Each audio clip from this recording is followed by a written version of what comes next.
Dennis Prager here. Thanks for listening to the Daily Dennis Prager Podcast. To hear the entire 3 hours of my radio show, commercial-free, every single day, become a member of Pragertopia. You'll also get access to 15 years' worth of archives, as well as the daily show prep. Subscribe at Pragertopia.com.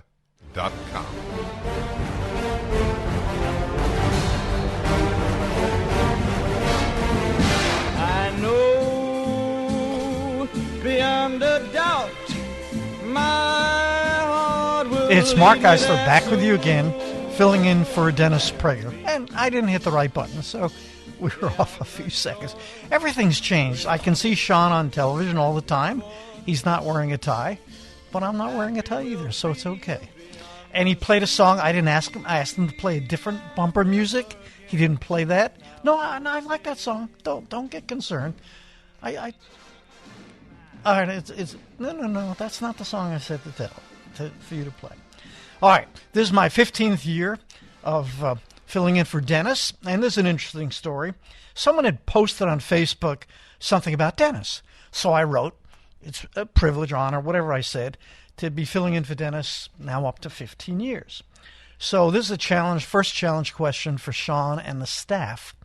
So a local talk show host who was on in Los Angeles many years ago wrote, he thought he was being clever, of course, he wrote, there's only one thing worse than Dennis Prager, and that's filling in for Dennis Prager for 15 years. So I'll give you one hint, Sean, and the rest of you. He was on before Rush Limbaugh on this competing station. And I'm seeing a look, I want to see if he knows already before I give the next hint. All right, I'll save the next hint for later. But anyway, like Dennis, I laughed at it. I wasn't offended. I thought I'm in good company if he's listing me with Dennis Prager. So I thought, oh, that's terrific. So I see what Dennis means. That's not the first time I've been attacked, but it's the first time in collusion with Dennis in some ways. But you also can follow me on Facebook. Oh, you're looking it up, Sean. That is not fair. See, I see Sean much better now. He's on television for me, and he's looking it up. That's not fair. I thought you would try on your own. Anyway, the second hint was he was like a shock jock, I think. You don't have to say it yet. Think about it. Anyway, you can get in touch with me on Facebook or write to me at markeisler@AOL.com, MarkIsler@AOL.com. I can't do the show. He looks puzzled. He usually gets these things right away. And I'll try to answer you as I did with this obvious fan of mine and Dennis's. Or you can hear when my podcast is yet to come, and it'll start. But for now, I want to comment on the news in the Middle East. The events have been horrific. I worry every day about where this is going, especially with our own feckless leader in charge. I can't even look at the pictures of those who were slaughtered or raped, or look at the images of where entire families were obliterated. Dennis has explained it all so well. The idea of moral equivalence or cycle of violence is uttered by those with an agenda or hate or so totally uninformed that they have no clue of what they speak. And this is where I come in. There's probably no other national talk show host who is as familiar with our educational system as I am. I've taught in every level.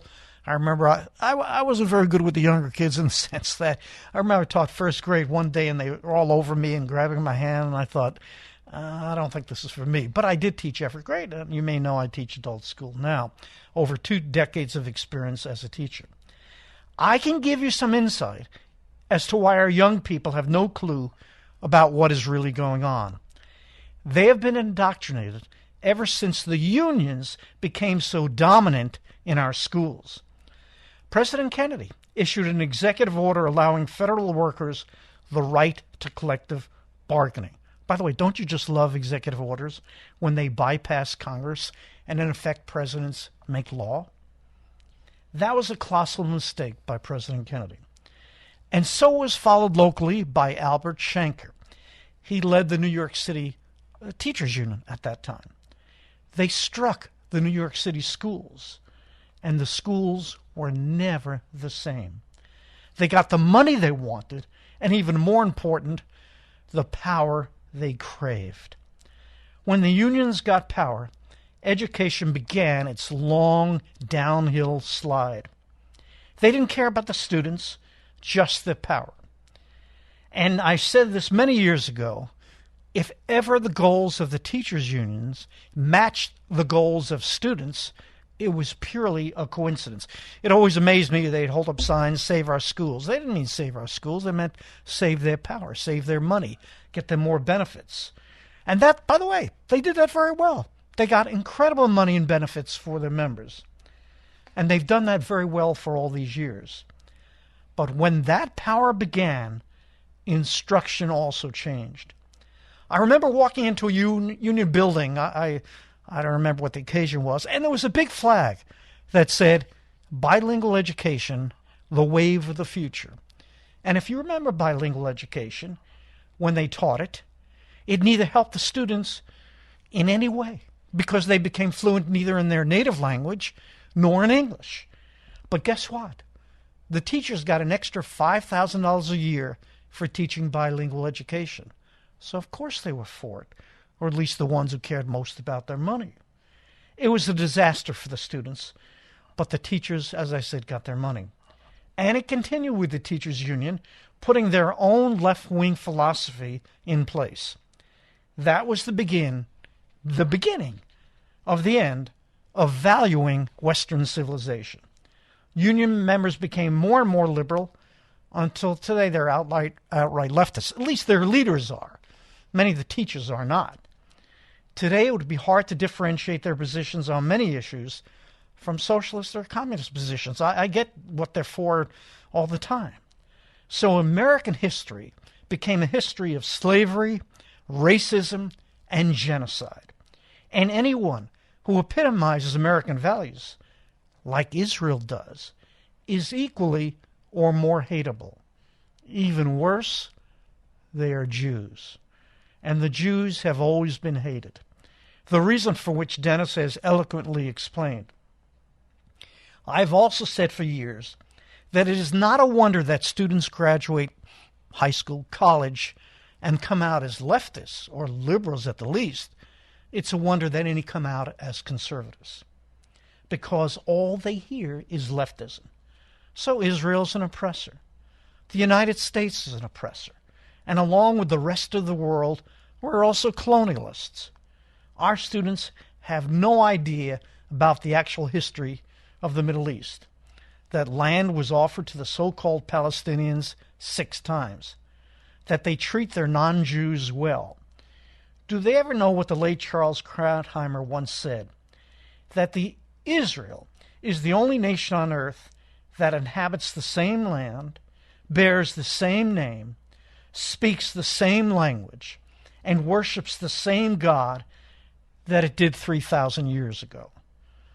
That all Israel wants is peace, and all their enemies want is dead Jews. Hamas and Hezbollah and Iran don't care about the people under their control. They only care about their power. Just like Democrats, if you think about it. They don't really care about blacks or women or gays. The only thing they care about is using them for their own power. But our students never hear this. They have never heard our side. Because when they hear our side, they go, whoa, I never heard that. I never thought about that. And I always give the example of minimum wage. I say, okay, I think California's gone up to $20 an hour for fast food workers. I could be wrong. Can't remember the number. I think it's $15 an hour now.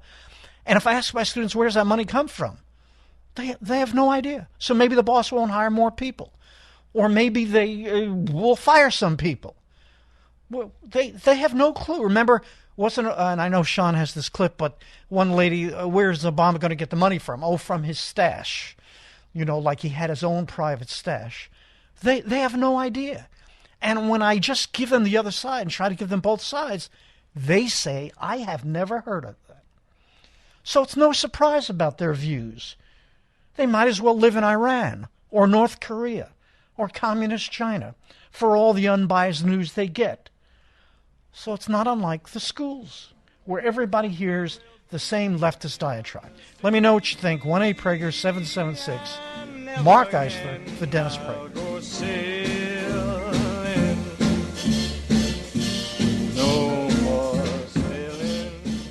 Gold dealers are a dime a dozen. They're everywhere. What sets these companies apart, and whom can you really trust? This is Dennis Prager for AmFed Coin and Bullion, my choice for buying precious metals. When you buy precious metals, it's imperative that you buy from a trustworthy and transparent dealer that protects your best interests. So many companies use gimmicks to take advantage of inexperienced gold and silver buyers. Be cautious of brokers offering free gold and silver, or brokers that want to sell you overpriced collectible coins, claiming they appreciate more than gold and silver. What about hidden commissions and huge markups? Nick Grovich and his team at AmFed always have your back. I trust this man. That's why I mention him by name. Nick's been in this industry over 42 years, and he's proud of providing transparency and fair pricing to build trusted relationships. If you're interested in buying or selling, call Nick Grovich and his team at AmFed Coin and Bullion, 800-221-7694. AmericanFederal.com, AmericanFederal.com.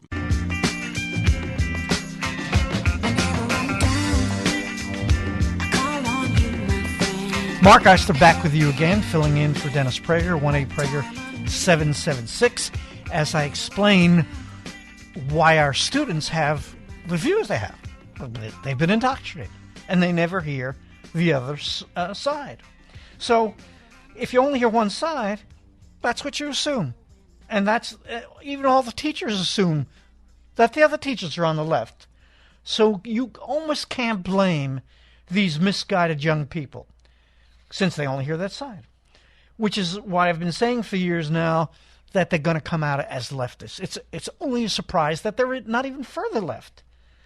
And here's the reason I've survived in the public schools. You probably have heard me say this before.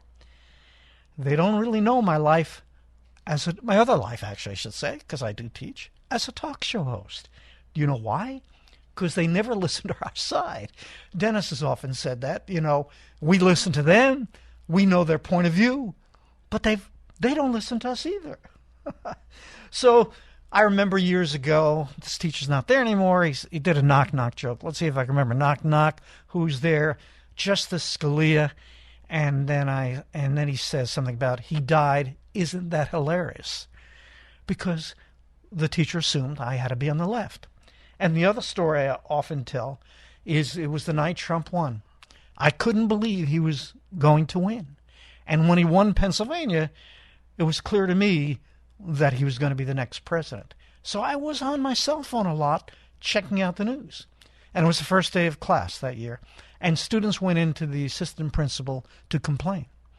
And so she called me in, and she said, some students came in and complained that you're on your cell phone a lot. But I understand. We're all suffering so much because Hillary lost. Because that's what they assume. They assume that everybody is on their side. I'm one of the teachers that I'm not even in the union. I shouldn't say it. Of course I'm not in the union. I wasn't in the union when Albert Shanker and his union was formed, and they struck many, many years ago. And I remember, even then, I think I could say I was principal. Because the union at that local public school used to meet in our lunchroom. That was the only place we had. So they tried to kick me out, saying, if you're not in the union, you can't sit in on the union meetings. And I said, I know, but this is our lunchroom, and I'm not leaving. And guess who won? I won. So I didn't want to stay there for long, if you don't feel welcomed or anything. But I stood up for my principles even then. So they have no idea about any of this. That's all they hear. By the way, I have a thought for you. Will the atrocities Hamas committed really make a difference in public opinion this time? I think Dennis is mused about that too. Or will it be the same thing as always? Israel must restrain itself. We must have peace. It's happening. I mean, you can see it already. We must have peace no matter the cost for Israel. So I challenge all of you. Will you pull your money from the colleges and your students from these schools? Will you help? I was for school choice. I bet you it's 2 decades now, where students, actually parents, will make the choice of where to send their students. So the schools get real competition. By the way, we have charter schools, and charter schools have made the public schools better because there is some competition. Parents can choose the charter school in the neighborhood. Remember, in the past, they had to choose whatever was in their neighborhood, and the minorities got the shaft, because if their school was bad and the teachers were not great, as an example, they had no choice. They had to go to the local school. With competition, the schools will get better, and they have gotten better. I remember a friend of mine who taught with me, pretty liberal, and he said, "What do you want, Mark? You want principals to decide which teachers to choose instead of the union being involved in all this other stuff?" I said, "Yeah. And if they don't do a good job, they'll get fired too." I said, "Like the real world." And they said, "Oh, no. What if they don't like me because I don't look the right way?" I said, that's the real world. But I assume if we have incentives up and down the line, the best principals will survive and the best teachers will survive. If you don't know how it works now, it's by seniority, how many years you've been teaching, and how many useless courses you've taken at schools. Most of the time I tell my students, if I have to go to a meeting, I look at my watch every minute to think, how much longer is this going to take? It's mostly nonsense. You learn how to be a good teacher by being a teacher. And I've always said, people have said good things about me. What makes you a good teacher? I said, I think most of it is personality, being interesting. And I remember Dennis once asked this question: would you rather have a shop teacher that was A in his knowledge, or a shop teacher that was B in his knowledge of the materials, but was much more interesting? And students always choose the more interesting ones. That's what's important. So I have no doubt that the same scenario is going to take place with Israel. Students don't know. They're protesting like crazy. And everybody will say Israel's got to stop. And they've got to negotiate because what they're doing is so evil. It's crazy. So I want to know what you will do. Let me know at 1-8-PRAGER-776, and we'll take your calls on that. But I wanted to also mention how we support countries that really are our enemies, like Qatar. So I saw the story about Qatar, who actively supports Hamas, and they try to influence our college students. So this may be a story you haven't heard. The same country, this is by Eli Lake, I want to give him credit. Qatar's war for young American minds. The same country, now protecting Hamas's senior leaders, has donated billions to American universities. Here's why.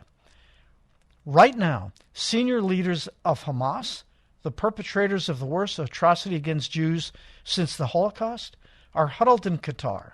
They've been there for years. But American foreign policy has turned a blind eye. Why? One reason might be that for the last 25 years, this small, energy-rich state has pumped billions into America to purchase influence and good favor. They have spent their lavish fortune at American law firms or lobbying contracts with former senior officials, and on junkets and partnerships with big media companies. You follow the money. You always just follow the money. The biggest recipients of Qatari largesse have been major universities and think tanks. The numbers are staggering. According to a 2022 study from the National Association of Scholars, Qatar today is the largest foreign donor to American universities. The study found that between 2001 and 2021, the petrostate donated a whopping $4.7 billion to U.S. colleges. The largest recipients are some of America's most prestigious institutions of higher learning. Any surprise at Harvard and elsewhere? These schools have partnered with the regime to build campuses in Doha's education city. They have a so-called education city, a special district of the capital that hosts satellite colleges for American universities. We don't have much time, but they've donated. Here's some examples: $103 million to Virginia Commonwealth, $1.8 billion to Cornell, $700 million to Texas A&M. You'd think they'd be more conservative. Carnegie Mellon, $740 million. $760 million to Georgetown University. $602 million to Northwestern University. A surprise that the students think the way they do? Mike Lindell has a passion to help you get the best sleep of your life. He didn't stop at the pillow. Mike also created the Giza Dream bed sheets. These sheets look and feel great, which means an even better night's sleep, which is crucial for overall health. Mike found the world's best cotton called Giza. It's ultra soft and breathable, but extremely durable. Mike's latest deal is the sale of the year. For a limited time, you'll receive 50% off the Giza Dream Sheets, marking prices down as low as $29.98, depending on the size. Go to mypillow.com, click on the radio podcasts square, and use the promo code Prager. There you'll find not only this amazing offer, but also deep discounts on all MyPillow products, including the MyPillow 2.0 mattress topper, MyPillow kitchen towel sets, and so much more. Call 800-761-6302 or go to mypillow.com and use the promo code Prager. Mark Eisler for Dennis Prager. And it's interesting, Sean, I won't say the person's name, but Sean and I were talking off the air, and Sean was explaining to me that this radio talk show host that said that about Dennis and myself was actually pretty decent many years ago. And forget decent, he had more conservative views. And it looks like he changed. We're guessing. We don't know for a fact. He totally went the other way and maybe became a shock jock. I don't want to say what I'm not sure of. I don't listen to him. Because he thought probably that's where the money was. Because how does someone change their views? According to Sean, he's dramatically changed his views on a dime like that, unless it's the money. So it almost relates to Israel and what I've been saying. So the students don't hear our side, and I mentioned what Qatar is doing, buying influence. So where the money is, people will often follow, which is why it's so important. I said this many years ago, and I remember I said to Bruce Hersonson, I got it from you, and he said, Mark, it's yours. But here's what I said. I didn't first become a Republican and then decide on my principles. I became a Republican. Let me rephrase it. I had a series of principles, and I said the Republican Party matches those. If ever they don't, there's no point in being a Republican. So even like with the teachers union, it has hurt me. I'm sure there are many jobs I haven't gotten because some people do know about me. I'm not going to get into it.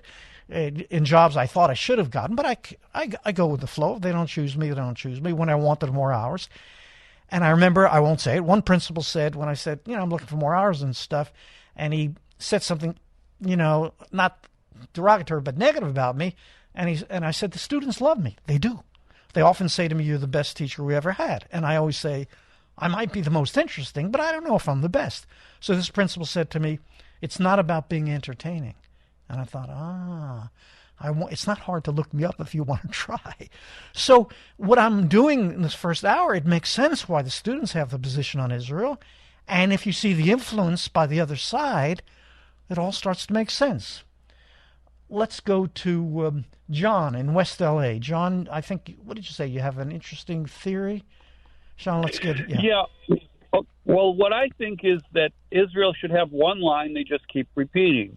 They should say the power will come back on, the food will go back in, the bombing will stop, and the army will stop when every single hostage is released. And if Biden says, I think you guys should have a ceasefire, I think there's moral equivalence, they should say, well, the bombing will stop, and the power will come back on, and the food will be delivered when every hostage is released. And just keep repeating that line.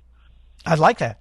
I mean, it's funny. I guess Dennis has done this, or other people have said this, which is World War II. We bombed. I mean, forget Hiroshima and Nagasaki with the nuclear weapons. You do what you have to win a war. It seems to me only Israel is asked to worry about collateral damage or the hostages, which they try to do. Remember, they accused them of bombing a hospital, right? Which never even happened. Why are they held to standards that are different, say, in World War II, as I pointed out? No one said then, you're killing innocent civilians. And if they did, I don't remember it. It wasn't a big argument, but they do that with Israel. They control the media and they control the narrative. So none of this is a surprise. That's why your idea is pretty good. I like it. Yeah. And I even have an idea about how to get the hostages out. Every hostage walks towards the Israeli border, flanked by one Palestinian boy and one Palestinian girl, all under Palestinian children are under 10 and wearing tank tops and shorts, so they can be seen not to be terrorists, and they come forward, one at a time with all the hostages that way. Oh, you think the other side would do it? No, they won't, because the Palestinians have never done anything to help the Palestinians. That's right. The enemy of the Palestinians is Hamas. Yeah. No, we totally agree. That's why I said that Hamas doesn't really care about the Palestinian people, and if we use that name, just why I even related to the Democrats. Maybe I'm being a little extreme. I'm sure a lot of Democrats care about the unions and the gays and the women and so on, but in general they care most about their power. Just like I said, the unions care most about that power. And so that's why they use them as shields. They don't really care about the people. They would never. Whoever thought of this idea as using them as shields? It's so obvious. It's. I can't even watch some of the stuff going on. Right? And Dennis says he wants to be careful to be beheaded. I heard some stuff today. I'm not going to say on the air because it's so terrible until I'm sure it's happened. Let me know what you think. 1-800-PRAGER 776. Different standards for Israel. I see someone who disagrees with me. I don't know if he's being serious. Let me know what you think. Mark Eisler filling in for Dennis Prager. Mark Eisler filling in for Dennis Prager. And besides Alan being terrific, no one could be a better producer for Dennis than Alan. But Sean is more like my producer. He's here, and we have thoughts at the break. So he gave me a thought, about this radio host may have sold out for money, thinking that, because he was, if not conservative, certainly not far left when he worked right before Rush Limbaugh. And so, a lot of people sell out for money, and what he made me think of, I was going to do this later, but I may not get to it, it made me think of Mitt Romney. If you remember, I was a delegate for Mitt Romney, and that was after I think the Obamacare plan started in, I don't want to be wrong, in Massachusetts, or a version of it, when Romney was there. But I kind of looked past that. That gets to my theme of my next hour. People believe what they want to believe.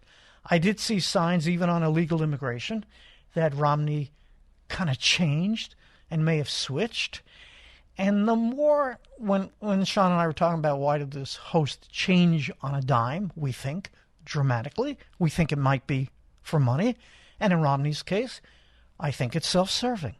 That he thinks, he acts like he's, God has called him, or, that's who he answers to. That's where he gets these ideas from. But he's been all over the place. If you remember, when Trump started, did he interview for Secretary of State or I think it was State, that he went in to see Trump trying to get that position. Well, he didn't get the position. And not long after that, he totally turned on President Trump. I care so much. One of the values, I teach my students life lessons. One of the values I care about is loyalty. And I may have told you the story before. When Bruce was on my show, Bruce Hershenson ran for the Senate in California, he said he worked with President Nixon. And when Nixon was going to resign, Bruce went up to the second floor and he said, Mark, you know what that is? And I can't remember what he said. He said, I urged him not to resign, that he could beat this thing. And even the hated Richard Nixon said, no, I wouldn't do that to this country. But there's so many politicians out there that are in it for their own power. And that, some of you got annoyed with me when I picked on, I always say his name wrong, Sean. Ramaswamy? It's not Ramaswamy, right? What? Oh, I said it right? Vikram Ramaswamy. Okay. I said, it's so obvious to me that guy could change on a dime also. And I did some research on him, and he got money from communist China or had businesses there. I see slickness. I have a governor. They call him Slick, right? Newsom. He could turn on a dime too. I don't know why other people don't see that. And that's my second hour. I'm going to elaborate on Dennis's idea that people believe what they want to believe. So now I'm picking on me. I believed what Romney said, and I thought he was a good guy. And I thought, oh, okay, I can buy that. So that's part of my next theme, that we often believe what we want to believe. But then I found out Romney really didn't have any principles. He could change all the time. And that's what you got to try to see through.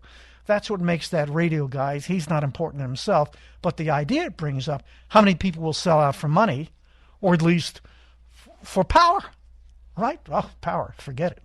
So many people will sell out for that. So do I go to Dave and start a whole problem? All right, no, okay. Because I'll just say what he wants to say. We don't need it as real. I'll be fair to him and read. So we should stop supporting them. And I would just say, if that's what you called about, It's not a matter of whether we need Israel. It's about whether you support people who believe in liberty. That's certainly in our interest around the world, right? People will think that. If people think in terms of tyrannies or communism and socialism, that hurts us because the world will turn that way, right? That's the problem with students protesting at colleges. Not only have they never heard our side, but it hurts. It hurts the effort because unfortunately the media does matter. It does matter what people say. Otherwise, there'd be no issue that Israel in the past would have gone in a long time ago to take care of Hamas. By the way, I'm going to give myself credit. I was never for a two-state solution. I'm still not for a two-state solution because I said 10, 20, 30 years ago on the air, how can you negotiate people who want you dead? Oh, so I think I'm going to pick on people because they wanted to believe. Oh, this is very interesting. Sean, I don't know if you know this. The people on the border with Gaza, a lot of them who got murdered, they were very progressive. They were very far left. And they thought they could work out a deal that the citizens would be on their side. Guess who was part of beheading people and kidnapping people? The Gazan citizens themselves who worked in the kibbutz. They were part of it. It wasn't just Hamas. I think that's pretty accurate. I don't think I'm wrong. They, too, believed what they wanted to believe. They wanted to believe that people would come in peace. And maybe there are a lot of Palestinians like that. But unfortunately, your leaders represent you. And so, but when given a chance, these people were celebrating. And they joined in the mayhem and the murder. It's what people will do. I'm obviously with Dennis. I don't believe people are good or born good. You got to teach them that. You got to talk about the good values. I may be worse than Dennis. I'm not even sure they're born neutral. Little kids are selfish. They think the whole world revolves around them. You got to get them out of that. All right, I said I'm caller-driven. Let's see. Someone else who did. Can we give? I'm not going to do that. Let's go to Ed in Chicago. Ed, you're on with Mark. Let's punch him in. Hi. Hi. How you doing there, Mark? Listen, I wanted to talk to you about some of the statements you made about the teachers union. I just wanted to ask because you're a teacher, am I correct? Yes. Oh, okay. So, do you accept the wages that they negotiated for you? First of all, yes, I'm gonna be honest, and not only be honest, say I accept the wages, but I'm glad to get higher wages. But I didn't ask them to negotiate for me. You don't know the story, but when I was laid off many years ago, I represented myself. I did better than the union did. I'd be glad to negotiate for my wages. Would you? Yeah. Well, you would be allowed to do that for sure. How about the pension and the health insurance? Yeah, I certainly don't get health insurance, but leaving that aside, I'd be glad to negotiate. You don't get health insurance. You're a teacher, yeah, and you don't get health insurance. No, I would get health insurance because I'd negotiate for that. Oh. All right, stay on hold. Let's put them on hold, and we'll continue because that was my topic. 1-800-Prager-776. Mark Eisler for Dennis Prager. Let's go back. I think it was Ed. Go ahead, Ed. Yeah, Ed. My name is Ed. Yeah. Mark, right? Yes. Okay. Listen, you're telling me that you could do a better job than the teachers union negotiating your wages, pension, and benefits, right? That's what I did once. I started to say I was laid off. They had their lawyer, and I was my own lawyer. Right. And you got your own lawyer, and you negotiated your own No. I was my own lawyer. And I in that layoff, people said you did better than the attorney for the unions. But that's not my point. You're mentioning some things my point is you don't get what my point is. Okay. You don't get what I'm saying at all. Okay. You'll accept the wages that they negotiate for you. You'll accept the pension that they negotiate for you. You'll accept the health insurance that they negotiate for you, but you won't be a member. Of course not. In other not. words, what you are, Mark, is what we call a freeloader. No. That's what you are. No, I'm not a freeloader because I'd be glad to do it myself. Let me talk to Ed. You're monopolizing the way the unions do. I don't share their principles or their values. That's why I said I'd be willing to negotiate all this on my own. They do it, so I have no choice. Everything's mandated by the union. That's why bad teachers can't be fired because the union protects them. And so you didn't mention the other side, that everybody gets the same pay. There's no incentive. Forget me.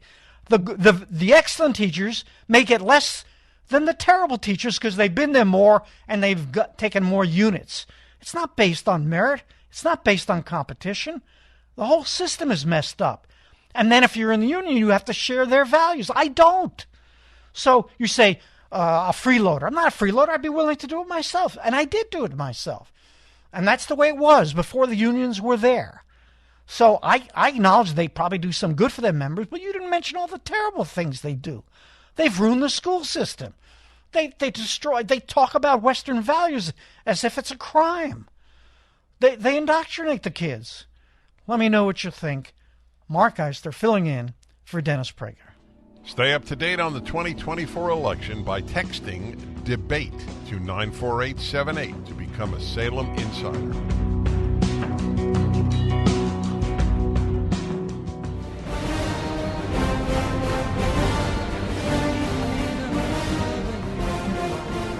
Fill my cup again, sing it with me. Wheel me the sunshine out of the fall, out of the falling. Wheel me the hope of a new tomorrow. Mark Eister filling in for Dennis Prager. Great to be back with you again. So you found it, Sean. So there's a story about this. When I first started teaching, we had to kind of do a performance by the different classes. So I did a takeoff on Laugh-In. Do you remember Laugh-In at all? You remember that? You didn't remember the radio host, but you remembered Laugh-In a little bit. Yeah, okay. So I was different even then. I was a budding talk show host because if you remember Laugh-In, they had different scenes, and like there was a lady on a bench, and this guy always made a pass at her, and she would always hit him over the head with a pocketbook. And during Laugh-In, you'd see that scene change a little bit, but they'd keep coming back during the show. Like there was a guy in the audience held up a piece of corn and said corny, whatever he did, he told corny jokes. That was Laugh-In. They just, different skits in those days, repeated. So when I did it as an example, I did the lady with the man, and he was interested in her. She hit him over the head with the pocketbook.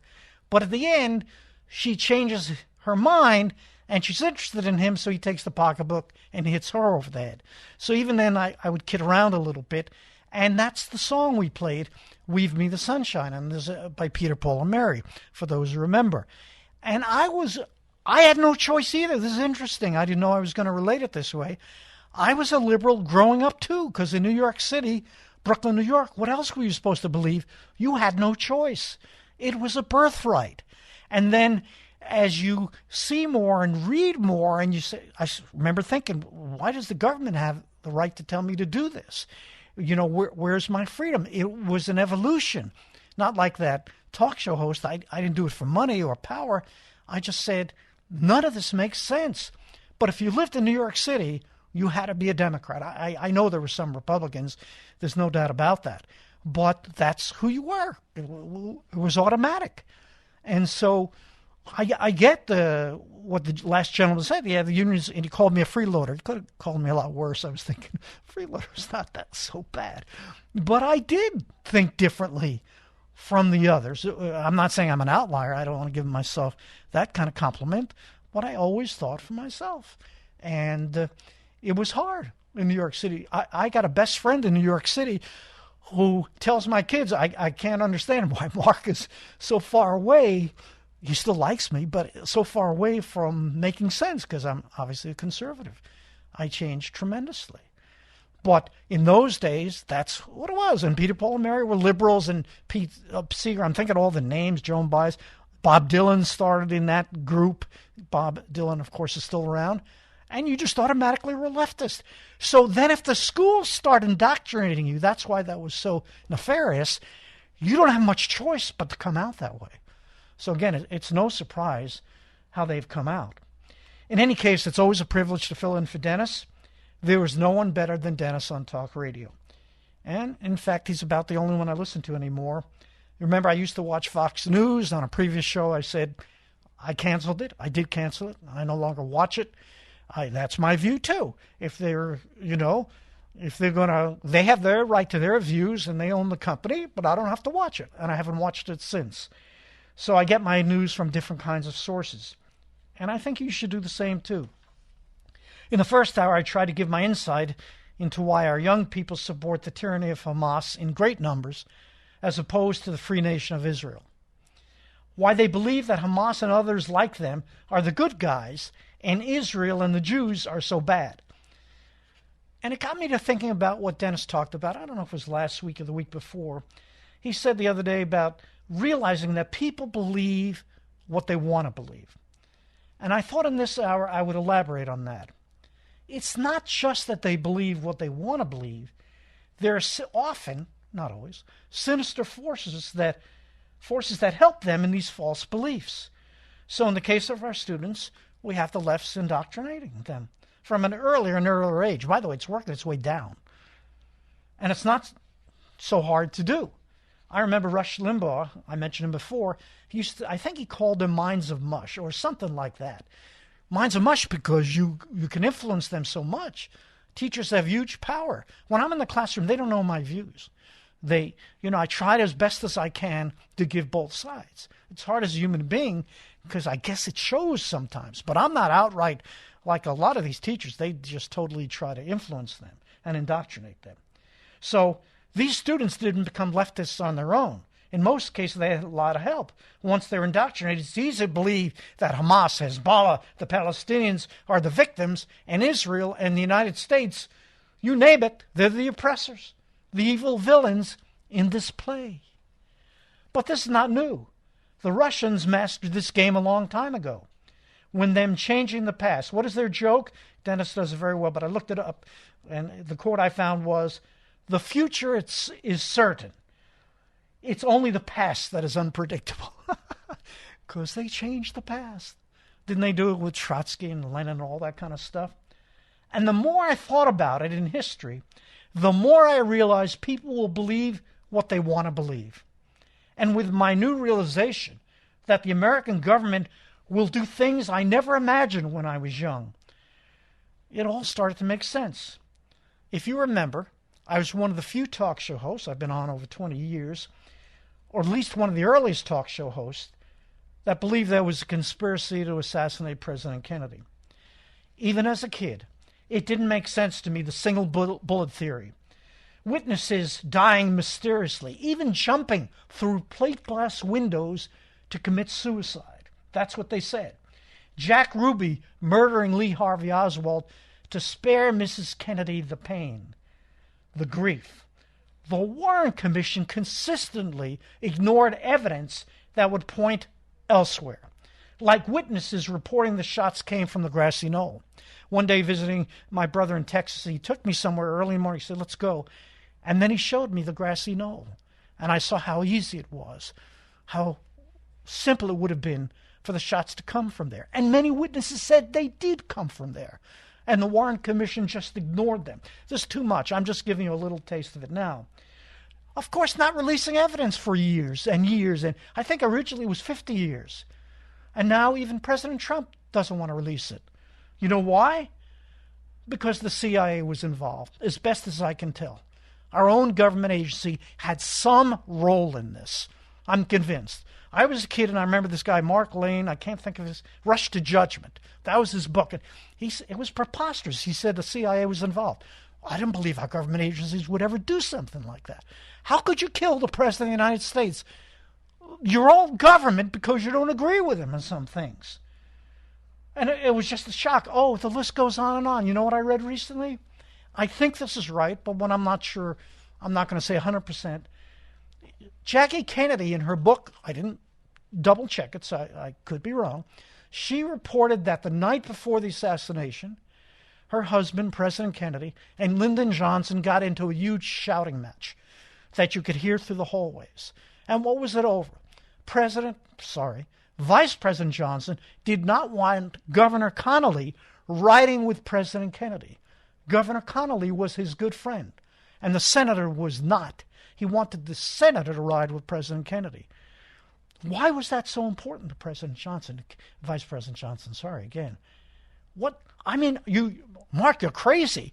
you're a nutcase believing this. I never believed that Lyndon Johnson was involved or even knew anything about the assassination. People reported he ducked down even before the shots. You want to be careful that you don't say the wildest things. But if Jackie Kennedy did write that, why did he get so upset that his really good friend was going to be riding with the president? Did he know something? I'm not crazy, because now I'll believe anything about the government. I never did as a kid. The FBI, the Justice Department, they would never do the stuff that we found out they did do with President Trump. That they set him up. That they knew that the Russian stuff was a hoax. How could our government do this? Oh, so now I look back in history and I think, did the Gulf of Tonkin really happen with Vietnam while we got in the war? Did Iraq really have weapons of mass destruction? I don't believe anything. There's a price to pay if you were involved with the killing of President Kennedy.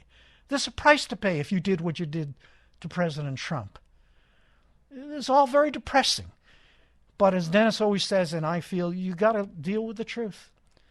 Let me know what you think. 1-8-PRAGER 776. I'm Mark Eisler, filling in for Dennis Prager.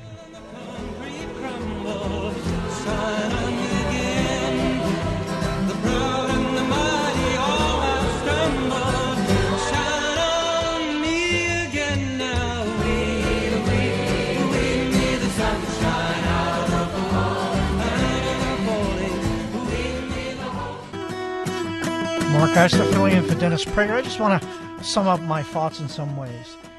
So yeah, official Washington spread that lie for years, and the Warren Commission was there to make sure the American people believe the official version. That's what I believe. And the few patriots, I don't know if you remember comedian Mort Saul, he kind of gave up his career. He never stopped talking about it then, and maybe he wasn't so funny anymore. Maybe that was part of it. Because he, like me, could not believe that you let the murder of the President of the United States, maybe by our own people, go without consequence, and to believe that lie. Because some of us thought that in our own government, if our own government could be involved in the murder of the President of the United States, then the rest of us, what do you say for us?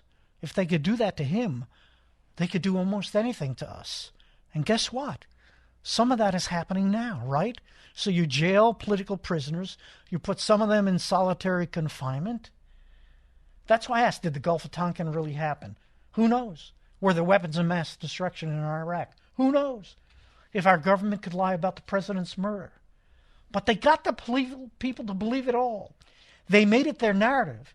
And many normally upstanding citizens wanted to believe they caught the lone nut assassin.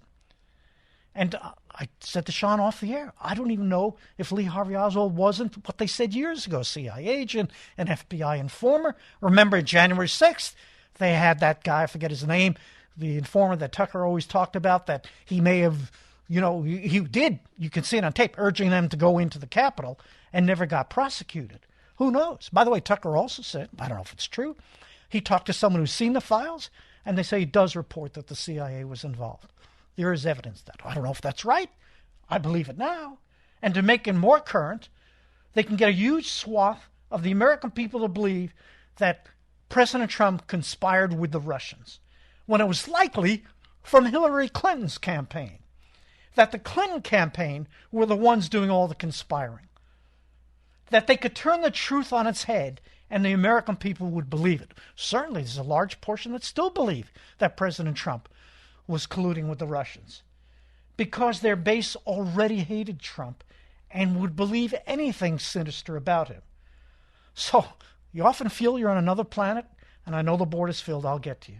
So Joe Biden can talk about democracy being subverted, when he and his administration are the ones subverting it. The world on his head. That Donald Trump lost an election that, in my opinion, he clearly won. And I listed for Dennis, when I was on for Dennis, right after it happened, over 20 anomalies that had to happen for President Trump to lose, including Joe Biden, I love this one, doing better than Barack Obama and Hillary Clinton in the areas in the inner city than they did to win those crucial states. You got to be kidding. That was just one of the 20 some odd I read. Or I'm watching it. If you haven't heard me, I haven't talked about it in years. 3 a.m. I stayed up till 3 a.m. Pacific time, saying, "Oh, let's see. He's got Michigan. He's got Wisconsin. He's got Pennsylvania. It would have to be crazy for him to lose those." And what happens? They stopped counting. Oh, that was very interesting. They stopped counting. I wake up in the morning and everything's changed. Oh, another coincidence. Okay. They all, by the way, and so many votes showing up in some precincts just for Biden. I get it, just a coincidence. But none of it mattered because they wanted to believe Biden won, and anyone who challenged their storyline was considered a nut or worse. And then, like in tyrannical countries, indicting President Trump and his supporters because they dared to challenge the results of this, in my opinion, fixed election. Oh, they did it in the past. Oh, but when they do it, it's okay. Al Gore, Hillary Clinton, that's fine. We challenge elections, you go to jail. So, like a banana republic or the old Soviet Union, get rid of your political opponents. Arrest them. Jail them. And say it often enough, right? Hitler's guy, Goebbels, or whoever it was. You say it often enough, the people will believe almost anything. It becomes true after a while. When you want to believe what you want to believe, you keep saying something often enough, and everybody, a lot of people will believe it, especially when they want to. So they make President Trump into a fascist, when if anyone is a fascist, it's them. But something is very different now that makes it even worse. That's why I'm elaborating on Dennis's point. You have the American press conspiring with the leftist Democrats to get the people to believe what they want them to believe. So they make President Trump into this monster. Many hate him with a passion when he did great things for this country. But they have him as a fascist. Yes, he doesn't help himself, I got to be honest, with his unfortunate tweets. And yes, he says things all the time he shouldn't. There's no real filter with him. That's how I would put it. And here's another problem he has. He embraces too quickly people who say nice things about him, and he turns on people if they don't say such nice things too quickly.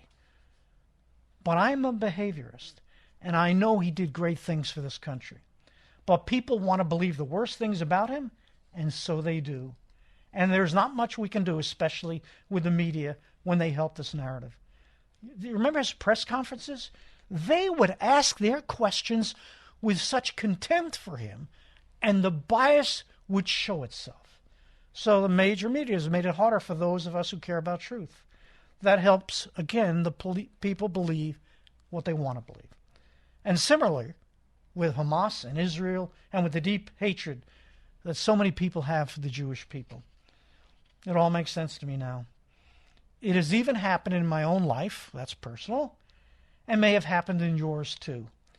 People will want to believe what they want to believe about you or your loved ones, especially if it's a negative, because you can't prove a negative.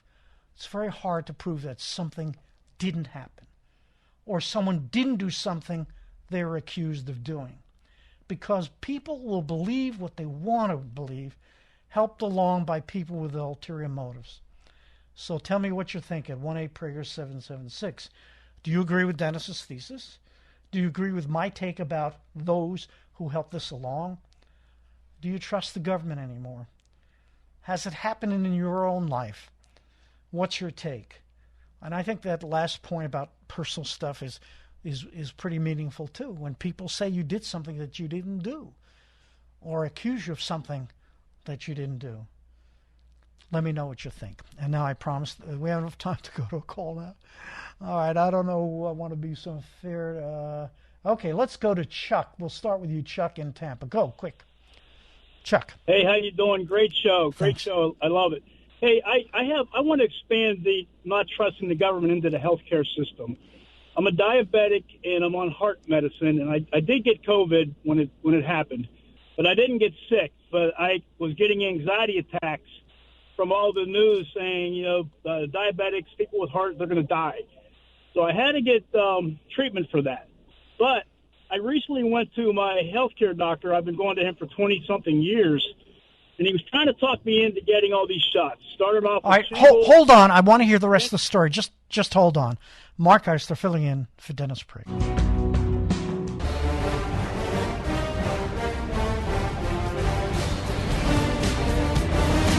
At Mark Eisler on Facebook, or write to me at markeisler@aol.com, markisler@aol.com.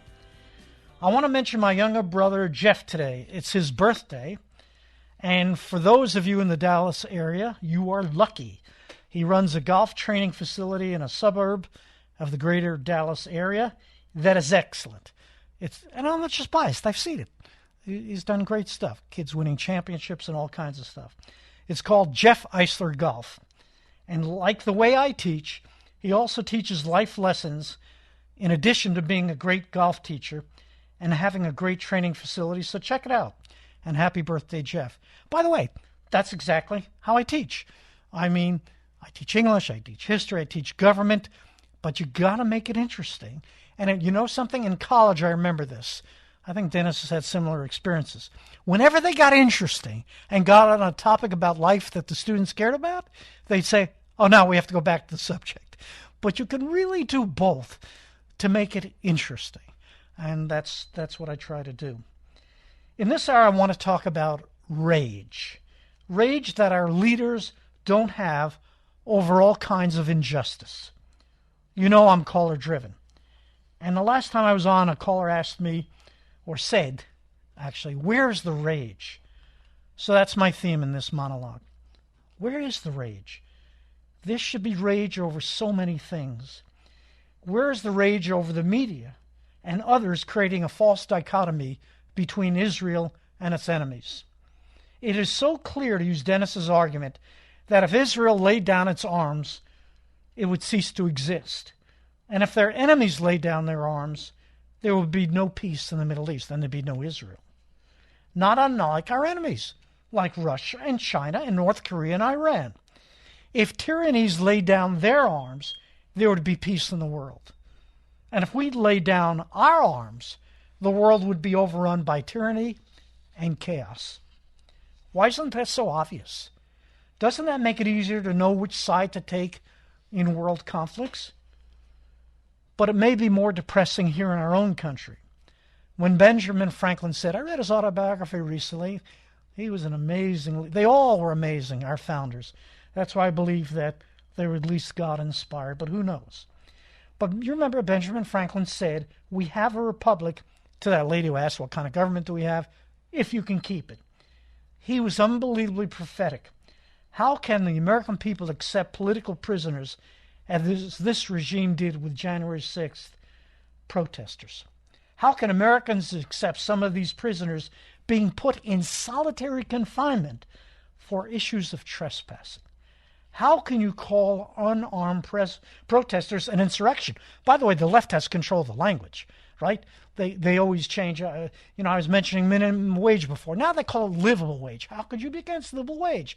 Except where does the money come from? They never ask that question. But they have control of the language. We lose that one really easily. They're great at that.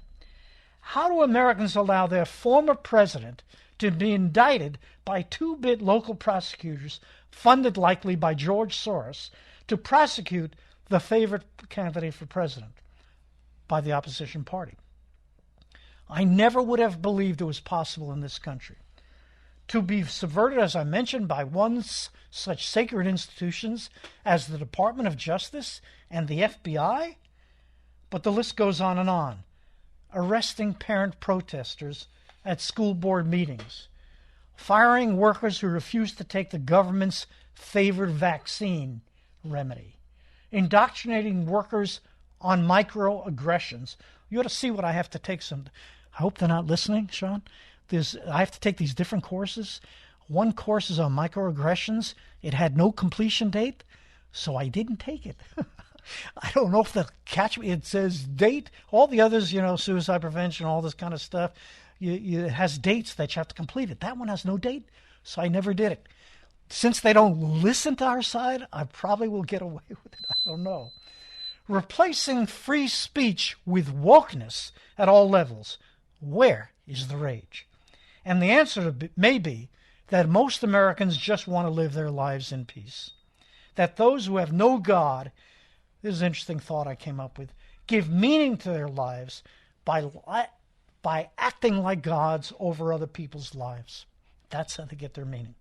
And in that quest, they'll stop at nothing to achieve this power. While peaceful, God-fearing people have no such void and no such fervor, which may explain the feckless Republicans in the Senate. The House Republicans got rid of the weak McCarthy. I was never a big fan of McCarthy. I met him once. I'm not going to go into that story. But the Republicans in the Senate still have McConnell. Are you kidding me? He has no passion, no energy, is likely past his time, and may also be corrupted by his wife's connection to Chinese interests. I don't know, but it's not a good sign. And his team, Senator Thune of South Dakota, Texas Senator Cornyn, I don't know how you guys elect these people. They're a bunch of worthless milquetoast. Right? Milquetoast, Sean, you've heard that phrase? Yeah, weak, right? They don't do much. Okay, good, you agree with me. I have no idea if they had any rage except for rage at people like us. That's what they have rage about. And others, I mentioned him already, like Mitt Romney, who got the nomination for president. I want to apologize again. I was a delegate for that guy. He, as I said before, he acts like he gets his ideas from above and fools people like me. His good intentions are not there, like those of you who are fooled by the likes of smooth-talking Ramaswamy. That's how I feel. Or Lindsey Graham. He talks up a storm all the time. I don't know what he does. That's so wonderful. Where is the rage by Senate Republicans about the fact that the world is collapsing around them? Yeah, they have rage. Get this. Tom Tillis of North Carolina, just maybe it was a week or two ago, I want to be accurate, castigating House Republicans for taking so long to have a new speaker. Was he kidding? Or just a hypocrite? Like the rest of those cowards in the Senate. They love their privilege too much to make many waves. Power corrupts, right? And absolute power corrupts absolutely. I think I have it right. Maybe not, but it's close. They are part of the swamp. President Trump had it right, which is why they hated him so much. They have rage at him and at those he represents, much more than the rage they have at what the left is doing to destroy our country. If I was a senator, I would never keep quiet. I'd be shouting from the rooftops day after day. They are happy, though, these guys, to go on CNN and MSNBC and to Washington parties and to compromise with President Biden on the budget. They're going to put us in debt we may never recover from. Remember, one of the reasons the Soviet Union collapsed was it ran out of money. I'm glad that last caller last hour said Iran may be running out of money. Of course, Biden gives them money. I mean, you can't believe what goes on sometimes. But these are the folks who are on our side. That doesn't count the other side, which has been taken over by the left that wants to destroy, you know my words, the greatest country in the history of the world. The other side has rage towards us even more than they have for our outside enemies. But where's the rage from our side? You won't find it from many of our so-called leaders in Washington. Trump had it right. They're part of the swamp. You won't find it from the media. They are institutionally and emotionally on the other side. They're really just the arm of the Democrat Party. They're just another arm. You're not going to get it from the schools. I mentioned they're so indoctrinated, there's no hope for them. From the judicial branch, remember we have three branches, the executive, the legislative, the judicial. The founders who were brilliant, hoping there'd be a balance. But hardly ever. You have so many Obama and Biden appointments who want to make law instead of interpreting it. So we must provide our own rage. I've heard people say we have to have our own country. I don't know about that. I don't think it's possible that we could secede, that there could be some states that the other side won't let you leave. There'll be obstacles. I'm not saying you shouldn't try it, but I don't think that's, at least in the short term, a solution. I have heard people say, and this is my position, we need to fight like the left does. Some people say, oh, you're acting just like them, and we can't use their same hardball tactics. But I say, enough is enough. We must indict their leaders at every turn, and we must have ballot harvesting too. We must have attorneys on our side who sue at every turn like they do. And we must get our state legislatures to provide for same-day voting at the least and paper ballots at the best. Tell me what you think. 1-8-PRAGER 776. Mark Eisler for Dennis Prager. The Dennis Prager Show. Mark Eisler for Dennis Prager. Just some final thoughts on where I was going. On the world stage, we must do as President Kennedy said, support any friend, oppose any foe, to ensure the survival and success of liberty. We're not doing that. They see Joe Biden's weakness, and the bullies always fill a vacuum. Voting may not be enough. You can't sit on the sidelines. So we got to save this greatest experiment in liberty in the history of the world.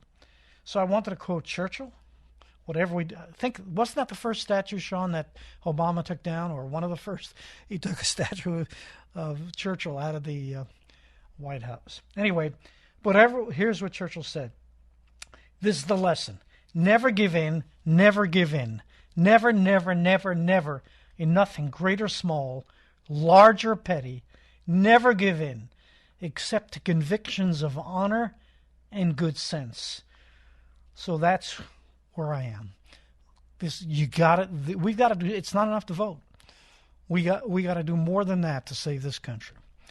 I promised I'd get to your calls. Let's see. There's so many good ones. I want to take Mike in Detroit, Michigan. Mike, you're on with Mark.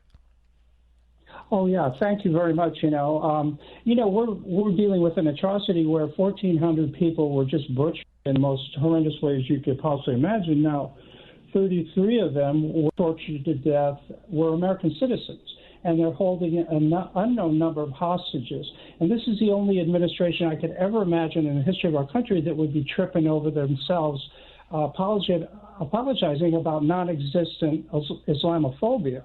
If Trump was president or any other administration, you could go back to Thomas Jefferson and the shores of Tripoli. Iran's petroleum industry would be a smoking ruin, and we'd be fighting side by side with the IDF. They're doing our fighting for us. They're fighting for our civilization. We should be on the ground side by side with these people. Well, that's a great point. I agree with you. They never would have done it if President Trump was president. But one of the things that they said that about Reagan, too. They called him, I think, a cowboy. They really fear people who not only are strong but unpredictable. If you're not sure what your opponent is going to do, then you're a little worried. You don't know how to deal with it. I don't think Russia would have invaded Ukraine. I don't think Iran would have done what they're doing. You can name the country. North Korea, they picked on Trump, but they weren't detonating so many test missiles, or at least they stopped for a while. They feared him. That's why I say you got to judge him by his. I'm a behaviorist. I think he was a great president. I know a lot of people disagree with me. Let's go to James in Philadelphia. You're on with Mark. Hello, Mark. Hi. Hi. I was listening to that list of yours that you made a few minutes back in your monologue about all the problems that have been presented since Biden has become president. My situation is that I am so overwhelmed with all of those things that my frustration is way, way, way above my head. I'm swimming desperately to get out of it. But the thing, for instance, the reluctance of the president to side exclusively with Israel about that massacre, and to confront specifically the Iranians, not in terms of bombing, but for instance, maybe in a more nuanced way, to take out one of their tankers, steal their oil, and tell them it's going to continue until they talk to Hamas and persuade them to let go of the hostages. There's very little strategy, very little hardcore confrontation, and it's so awful. It's no wonder that the partisan for the Hamas in the United States are so emboldened when even the president ignores so much. Well, you make a good point. I appreciate your call. People recognize weakness, and they take advantage of it. Who was I don't think Sean's going to know who I'm thinking of either. He was either for both administrations, Secretary of State or Defense, and he said Biden's never been right about anything on foreign policy. He's always had it wrong. That's when he was well. He's not, I feel sorry for him. He's not well, and I've said this on previous shows. Where's his wife's dignity to save him from being so embarrassed? No, there they go, craving power again at all costs. Let's go to Paul in Phoenix. You're on with Mark. Hello, Mark. Hey, Paul. Hello, I could use you to tell what I think about baseball. Are you following baseball at all? Well, yeah, I'm not a real fan, but yeah, the Diamondbacks are in the World Series. Well, I'll do what Democrats do. I'll use you. I'm just saying that in a nice way.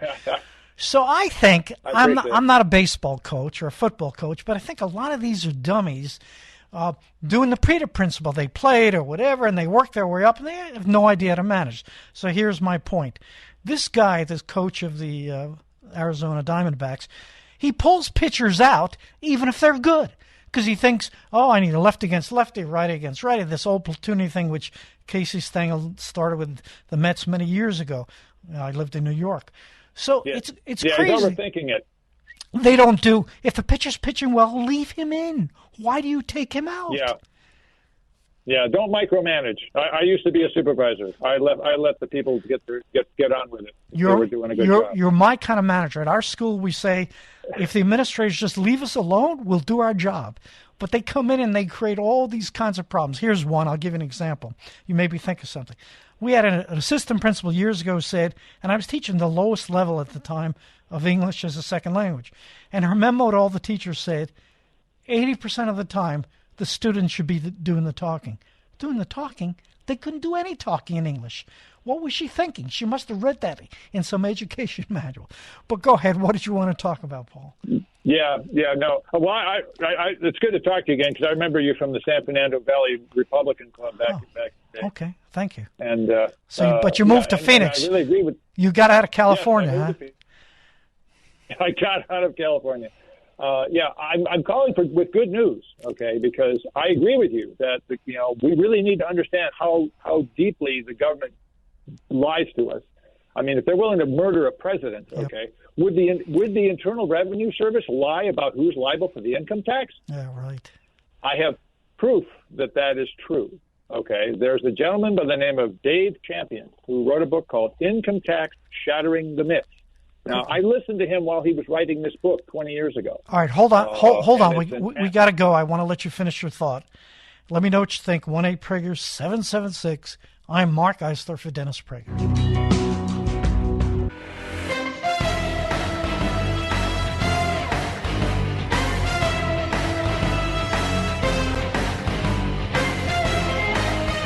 Mark Eisler for Dennis Prager. Sean thinks it's so clever. That's Get Smart, right? The theme music from it. Who was the star of that? Don something? Oh, see, I got him. I thought he had me, and he doesn't even know. Maxwell Smart, but wasn't the actor Don something? I think so. Yeah, he doesn't know. See, we got him. But I couldn't do the show without him and the others I want to mention. You don't realize what goes into making this show work. Alejandro, I want to say that correctly, and Tony on video production. Jennifer on the phones. Great job, Jennifer. You got the calls up right away. And Rick does all the... he's the studio manager. You wouldn't believe the things I do wrong that he makes sure is going right. So, and of course, I wouldn't do the show without Alan Estrin. He's the executive producer, and I've said this in the past. I don't think Dennis could have ever had anybody better at producing the show. And of course, I can't do the show as well as I do without Sean McConnell. You can't imagine. He makes me better because he throws ideas at it and he suggests things. It's just like a comfort level that he gives me. So I can never do the show alone, and I'm sure Dennis feels that way also. Don Adams, yeah, you had to look it up. I get it. You had to look it up. I'm going to go back to Elliot because he wasn't finished. Let's put Elliot back on. And I have an affinity for New York City. I grew up, I don't know if you know this, Elliot, I grew up in Coney Island. And I even Oh, you didn't know that, see? I'm a Bensonhurst boy. A Bensonhurst boy. And for people that don't know Coney Island, this is funny. They had 1 million people on the beach in the summers. You had to be careful if you didn't step on anybody to get to the water. So I get out to California, and I was teaching in Redondo Beach, and they said, be careful, our beach is very crowded. So I look at Redondo Beach, there's no people there. There's nobody there. They don't know what crowded is, right? And they don't know from Nathan's Hot Dogs, and they don't know from anything. You have the best delis, probably the best food in the country. But anyway, go ahead, Elliot. I want to finish up with a New Yorker. Yeah, it's bigger there. What's going on with Donald Trump is just a bigger, and it's more of a global thing. I came across this book. It was called Catch the Jew, and it was written by Tuvia Tenenbaum. And it was very interesting. He was going into Israel, into all the Arab settlements there and whatever they want to call them, towns. And because he posed as a German journalist, they allowed him access to everything.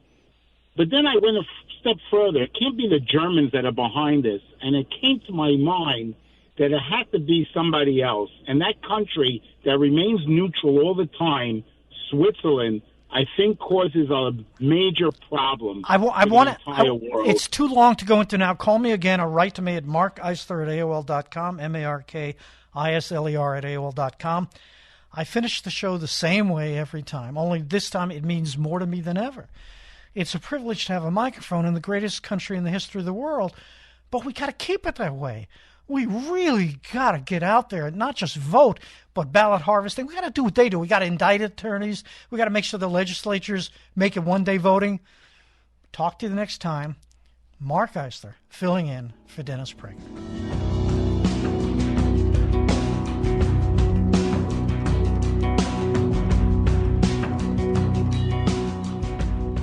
Dennis Prager here. Thanks for listening to the Daily Dennis Prager Podcast. To hear the entire 3 hours of my radio show, commercial-free, every single day, become a member of Pragertopia. You'll also get access to 15 years' worth of archives, as well as the daily show prep. Subscribe at pragertopia.com.